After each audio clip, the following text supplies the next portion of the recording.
మీ ముఖాలు ఎలా చూపించగలుగుతున్నారు అని అడుగుతున్నా. అద్భుతమైన రాజధాని అన్నారే, ఢిల్లీని తలపించే రాజధాని అన్నారే. మరి మోడీ గారు అసలు ఈ రోజు మనకు రాజధాని లేకుండా పోయిందే. చంద్రబాబు గారేమో సింగపూర్ ను చేస్తానన్నారు, అమరావతిని సింగపూర్ ను చేస్తానని 3D సినిమాలు చూపించాడు. ఇక జగనన్న గారేమో ఒక్క రాజధాని సరిపోదు, మాకు 3 రాజధానులు కావాలి అన్నాడు. పోనీ మూడిట్లో ఒకటైనా అయిందా?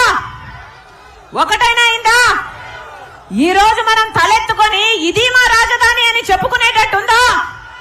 ఒక్క రాజధాని కూడా లేదు అంటే సిగ్గుచేటు కదా?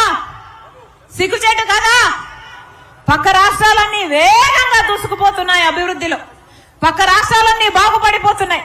కానీ మనకు మాత్రం ఒక రాజధాని లేదు. అసలు సౌత్ ఇండియాలోనే మెట్రో లేని ఏకైక రాష్ట్రం ఆంధ్ర రాష్ట్రం. అభివృద్ధి చెందామా? ఒక్క అడుగైనా ముందుకు వేయగలిగామా? మరి మోడీ గారు ఆంధ్ర రాష్ట్ర ప్రజలకు ఏం సమాధానం చెప్తారు? అసలు ఇదే మైదానంలో మునికోటి అనే ఒక యువకుడు 2015లో మోడీ ఇంకా ఆంధ్ర రాష్ట్రానికి ప్రత్యేక హోదా ఇవ్వకపోతే మన రాష్ట్రం ఏమైపోతుంది, మన భవిష్యత్తు ఏమైపోతుంది? యువకుడిగా ఉన్నాడు, ఎంతో భవిష్యత్తు ముందుంది. అయినా కూడా ఆ అబ్బాయి ఇదే మైదానంలో ఆత్మహత్య చేసుకోవడం జరిగింది. కేవలం మోడీ ప్రత్యేక హోదా ఇవ్వడు అని ఆందోళన చెంది. ఈ పాపం ఎవరిది? ఏం సమాధానం చెప్తాడు మోడీ గారు ఆ కుటుంబానికైనా? ఏం సమాధానం చెప్తాడు మోడీ గారు మన రాష్ట్ర యువతకు? అసలు భవిష్యత్తే లేకుండా చేశారే, ఏం సమాధానం చెప్తారు? మోడీ గారు చెప్పిన మాట, తల్లిని చంపి బిడ్డను బ్రతికినిచ్చినట్టుంది కాంగ్రెస్ వైఖరి అని చెప్పిన మోడీ గారిని ఈరోజు కాంగ్రెస్ పార్టీ ప్రశ్నిస్తుంది. మరి తల్లి లాంటి ఆంధ్రప్రదేశ్ ని మీరు ఎన్ని సంవత్సరాలుగా చంపుతూనే ఉన్నారో మోడీ గారు సమాధానం చెప్పాలి. తల్లి లాంటి ఆంధ్రప్రదేశ్ కి మీరు ప్రత్యేక హోదా ఇవ్వకుంటే అది ఆంధ్రప్రదేశ్ ని చంపినట్టు కాదా అని అడుగుతున్నాం.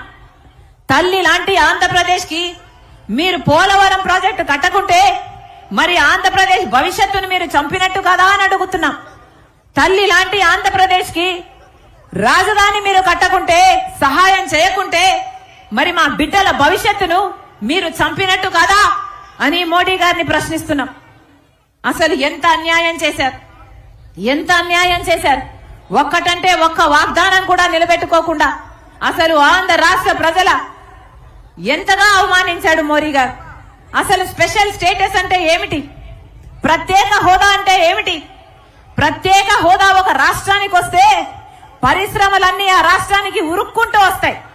ఎందుకంటే అక్కడ ఎక్సైజ్ డ్యూటీ ఉండదు, అక్కడ ఇన్కమ్ ట్యాక్స్ ఉండవు, ఇవన్నీ రాయితీలు ఉంటాయి, ట్యాక్సులు ఉండవు. కాబట్టి పరిశ్రమలన్నీ ఉరుక్కుంటూ వస్తాయి.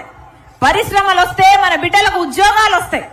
ప్రత్యేక హోదా వస్తే కేంద్రం నుంచి వచ్చే నిధులు కూడా ఎన్నో ఇంతలు రెట్టింపు ఇంకా అంతకంటే ఎక్కువే అవుతాయి. ఆ రోజుల్లోనే మనకు ప్రత్యేక హోదా, మనకు రావాల్సిన అన్ని హామీలు నెరవేర్తే 5 లక్షల కోట్ల విలువ. మరి ఈ రోజు కనీసం 10 లక్షలో 12 లక్షల కోట్ల విలువ చేస్తాయి. ఒక్కటంటే ఒక్క వాగ్దానం కూడా నిలబెట్టుకోలేదు.